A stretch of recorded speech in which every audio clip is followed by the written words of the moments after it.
Rachel Winters seemed like the perfect widow, grieving her husband's tragic death. But behind her composed exterior lay a dark secret. She had killed her wealthy husband, John Winters, to claim his life insurance money. Now, just months after the accident, a private investigator's call threatens to unravel everything, and Rachel's once perfect world begins to crumble. Would her carefully executed plan hold up, or would the truth finally come to light? Rachel Winters had always been admired for her beauty, charm, and seemingly perfect life. She was married to John Winters, a self-made millionaire who had built an empire from the ground up. Their lavish home, nestled in one of the wealthiest suburbs, was the talk of the town. The couple was a staple at social events, their names synonymous with success and elegance. To the outside world, they were the ideal pair. John, a charismatic and hard-working businessman, and Rachel, the glamorous, devoted wife. They attended charity galas, hosted dinner parties, and spent their vacations in exotic destinations. Everyone envied what they had. However, behind the closed doors of their grand estate, things were far less perfect. John, a man consumed by his work, had spent years dedicating himself to his business. His late nights in the office and frequent business trips had created a growing distance between him and Rachel. At first, Rachel had been content with her life. She enjoyed the finer things that came with being married to a successful man, designer, clothes, expensive jewelry, and a social life that most could only dream of. But as the years passed, something began to change. She grew increasingly frustrated with John's long hours and lack of attention. Despite their outward appearance of a perfect marriage, she felt isolated and alone. Rachel began to feel trapped in a gilded cage. Her friends and family constantly admired her for having it all, but Rachel was starting to feel empty. She wanted more than just material wealth, more than just the fleeting excitement of expensive gifts and vacations. She longed for something deeper, a sense of purpose that she believed her marriage was failing to provide. The realization that John's success was all-consuming hit Rachel harder with each passing day. She found herself resenting his dedication to his business, feeling as though she was nothing more than an accessory to his life. Their conversations, when they did speak, revolved around his work, the company's growth, and future plans. The emotional connection she once had with John was slipping away, replaced by a growing sense of loneliness. Rachel started to think about her future, and a sense of fear gripped her. She was in her early 30s, and though she had everything she could have ever dreamed of, she realized that she had no control over her own destiny. John had made all the decisions. His wealth and his decisions about their life were entirely in his hands. As she began to consider the future, she couldn't shake the thought that if something were to happen to John, she would be left with nothing but his legacy, and not the life she had come to desire. It was during one of her sleepless nights, as she scrolled through her phone, that Rachel stumbled upon a thought that would change everything. She had always known that John had a large life insurance policy, something he'd taken out years ago when his business had just begun to take off. She had never paid much attention to it. After all, it was just a formality in the grand scheme of their comfortable life. But now, as she read the details of the policy, a dangerous idea began to form. Rachel was no longer content to wait for change. She wanted to seize control of her future, and the only way she saw that happening was through a drastic, irreversible act. The more Rachel thought about it, the clearer her plan became. She could secure her future, ensure her lifestyle, and eliminate the problem that was John's constant absence. In a twisted way, she began to rationalize it. It was the only way to ensure her happiness, the only way she could finally have what she truly wanted. John, she decided, was standing in her way. And in her mind, the solution was simple: to take him out of the equation. Though she had never entertained such a thought before, now the idea felt almost liberating. The fear of being left behind and alone without John was replaced with a chilling resolve. Rachel began planning in secret. Her once idyllic life, filled with luxury and ease, would soon take a darker turn. What began as an empty, quiet resentment toward her husband soon morphed into something far more sinister. Rachel was about to make a decision that would not only destroy her marriage but her entire life as she knew it. Rachel's plan began to take shape with chilling precision. She knew that the key to pulling off the perfect crime was to make it look like an accident. It had to be believable, seamless, and above all, untraceable back to her. John's routine was predictable, a blessing and a curse. His early morning jogs, followed by his habitual visits to the office, allowed Rachel to map out her strategy down to the smallest detail. The more she thought about it, the more she realized how much control she had over this situation. John's life, despite the grandeur of their wealth and status, was governed by a series of habits, and Rachel could exploit that. She started by observing him more closely, noting when he was most vulnerable. John's stress levels had been on the rise lately, something Rachel noticed and used to her advantage.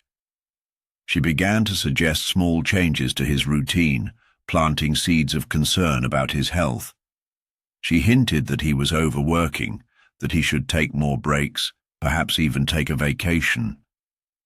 She played the role of the caring wife, helping him with his stress management, while in the back of her mind, she was calculating every step of her plan. Rachel began to distance herself emotionally. She spent more time away from the house, saying she needed space and time for herself. She started meeting friends, going to the gym, and engaging in activities that kept her away from John for longer periods. This was a crucial part of her strategy. She needed to appear as though she had no idea something was wrong in their relationship. If anyone suspected her involvement, it would ruin everything. In her free time, Rachel did her research. She carefully studied John's life insurance policy, familiarizing herself with every clause. She learned that in the event of an accidental death, she would receive a hefty payout, enough to live comfortably for the rest of her life. The more she studied the policy, the more she realized how much control she had over her future. It was all there for the taking, if only she could execute the plan perfectly. Rachel decided that a car accident would be the most effective way to carry out the murder. It was an unfortunate yet common way for someone to die, especially for someone who loved to drive as much as John did. The circumstances would appear natural, and no one would suspect foul play. She knew that John's car had some mechanical issues, and she began to carefully plan how she would tamper with the brake lines. She was meticulous in her planning, making sure no one would find any evidence that she had interfered with the car. As the days passed, Rachel's anxiety began to build. Every little detail had to be perfect. She knew she couldn't afford any mistakes. She began to slowly change the way she behaved toward John, shifting between concern and indifference, just enough to make him feel like their relationship was fine. She didn't want him to sense anything amiss. Rachel continued to encourage John's daily routine, all while making sure she was always one step ahead. The illusion of a loving wife, the devoted companion who stood by him, was just that, an illusion. Her true intentions were hidden behind a facade that she wore like a second skin. Then, one evening, the opportunity presented itself. Rachel had planned a small gathering at their home, a casual dinner with friends. John would be in good spirits, perhaps a little tipsy from a few glasses of wine. She could already see it unfolding in her mind, the perfect scene. She could encourage him to drive home alone after the guests had left, giving her the perfect excuse to be out of the way. He would leave, and she would wait. That night, as Rachel stood in the kitchen, preparing the final touches on dinner, her heart pounded with a mixture of excitement and fear. It was the final step, the moment she had been working toward for months. The plan was set. The pieces were in place. As John enjoyed the evening, unaware of the fate that awaited him, Rachel couldn't help but feel a rush of anticipation. Soon, the life she had always dreamed of would be hers. The night of the planned accident arrived, and everything seemed to be falling perfectly into place. The evening had been a mix of quiet laughter, clinking glasses, and the subtle undercurrent of tension that only Rachel was fully aware of. John, oblivious to the tragedy that was about to unfold, was in high spirits, chatting with their friends about business and life as if nothing was amiss. He had been drinking, but not enough to raise suspicion. Rachel, ever the poised wife, kept her movements deliberate and controlled. She smiled and nodded, all while her mind was focused on the next phase of her plan.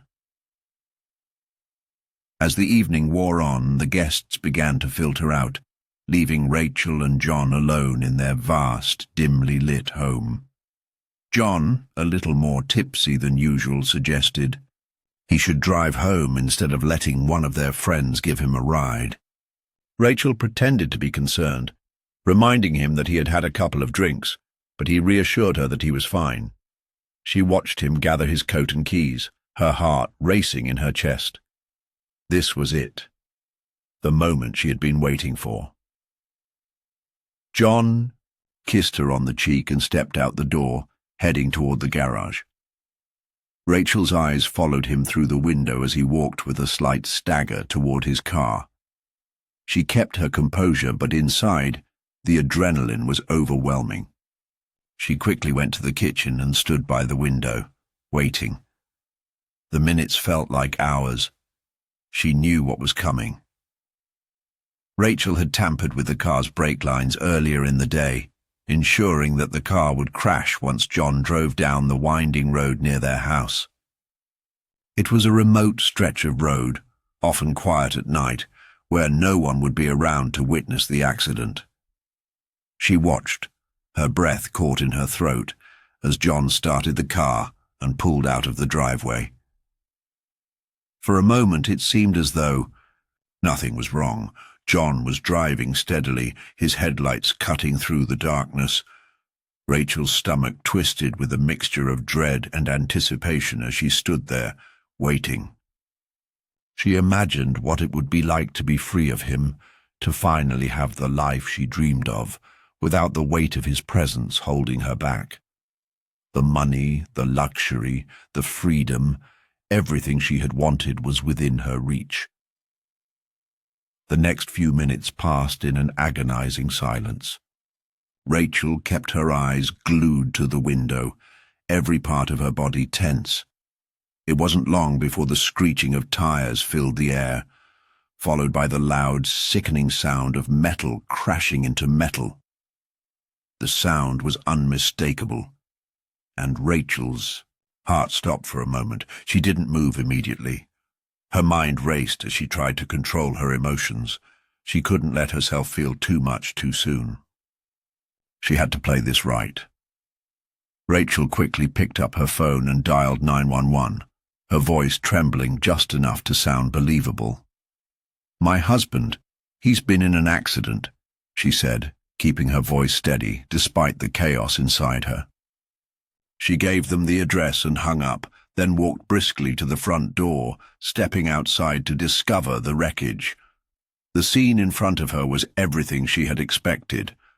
John's car had veered off the road and slammed into a tree, the front end crushed beyond recognition. She gasped, clutching her chest in feigned horror, and ran toward the vehicle. His body was slumped against the steering wheel, lifeless, his blood mingling with the broken glass and metal around him. She paused for a moment, ensuring that the scene looked just as it should. The car's airbags had deployed, and there was no sign of foul play, just a tragic accident. Rachel waited for the first responders to arrive. She stood on the sidewalk, wringing her hands in distress. While inside, her mind was calculating her next move. The paramedics worked quickly, but there was nothing they could do. John was gone. As they confirmed his death, Rachel fell to her knees, sobbing in a way that felt almost rehearsed. She had done it. Her plan had worked. The police arrived shortly afterward and began asking questions. Rachel answered in the most natural way she could, offering up details about John's routine, his drinking, and the fact that he had insisted on driving himself. The investigators seemed satisfied with her answers and began working on the scene. The accident appeared to be a simple case of driver error, a tragic event that was as unfortunate as it was inevitable. No one questioned the obvious signs, the broken brake lines, the damaged car, because everything appeared to be within the realm of a routine accident. As the night wore on and Rachel was escorted home by the police, she allowed herself a moment to exhale. The hardest part was over. Now it was time to wait. The life insurance claim would soon be processed, and soon Rachel would have everything she had ever wanted. In the days following John's death, Rachel's world seemed to shift into a surreal, almost dreamlike state. The media coverage was exactly what she expected. Heartfelt tributes from friends, family, and colleagues. They spoke about John's successes, his kindness, and his work ethic. Rachel played the grieving widow perfectly, maintaining her composure while privately counting the days until she would have access to the money that would set her free. She had even managed to keep herself together enough to attend the funeral, where she stood beside his casket, her face streaked with genuine-looking tears. But inside she felt numb. Her thoughts were consumed with one thing, the payout. The weeks after the funeral were a blur of paperwork, legal meetings, and well-wishing friends and family who called and dropped by. Rachel gave just enough of herself to appear broken, yet strong. She was able to keep everyone at arm's length, not allowing herself to be fully questioned or examined. Most people didn't even consider the idea that someone in such a privileged, perfect life could ever commit such a crime. Rachel had calculated that perfectly. Her mask of sorrow was impenetrable, and no one suspected the darkness that had been lurking beneath the surface. But the questions from the authorities did not stop completely. They needed to finish their investigation, even though it was clear from the beginning that this was an accident. They asked about John's habits, his recent state of mind, and whether there had been any indication that he had been thinking about his mortality. Rachel's answers were vague and filled with just the right amount of distress. She spoke about how John had seemed tired in the days leading up to the accident, how he'd mentioned feeling like he was working too hard. She gave them nothing that would make them think twice. And with no evidence of foul play, the case remained closed, ruled as a tragic, unfortunate event. Rachel's mind was already racing ahead. She had begun to gather the necessary documents to file the life insurance claim. She contacted the insurance company, providing them with the necessary paperwork and details of the accident. There were some questions about the specifics of John's driving habits, why he had chosen to drive alone when he had been drinking. But Rachel was prepared for this, offering just the right amount of uncertainty, explaining how John had insisted on driving, despite her concerns. Her explanation was believable enough, and the company accepted her claim. As the insurance payout began to process, Rachel felt the weight of the money that was soon to be hers. She had always been a good actress, but now the role she was playing was different. It was one of ultimate control. She had done it. She had freed herself from the constraints of her marriage, from the stifling life she had been living. She would soon have the financial freedom to do whatever she wanted, go wherever she wanted. She could start fresh with a new identity if necessary, and leave the past behind. She would never have to answer to anyone again. But as the payout loomed closer, there was a part of Rachel that began to grow restless. The guilt, the fear of being caught started to creep into her thoughts. It was subtle at first, just a fleeting doubt here and there. She told herself it was normal. After all, she had just lost her husband. But deep down, she knew it wasn't just guilt. It was the realization that no matter how perfect her plan had seemed, no matter how smoothly it had unfolded, there were still loose ends. Something inside her kept telling her that she wasn't as safe as she thought. The investigators had asked just enough questions to plant a seed of suspicion in her mind. Rachel knew that her freedom was not yet secure. She had to continue playing the role of the grieving widow, but she also had to remain vigilant.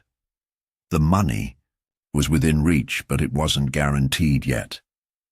Until the insurance company sent that check, she couldn't let her guard down. Every day felt like a balancing act between living her new life and keeping the secret of what she had done buried deep within her. She had made her bed, and now she had to lie in it, pretending she was just another victim of a tragic accident.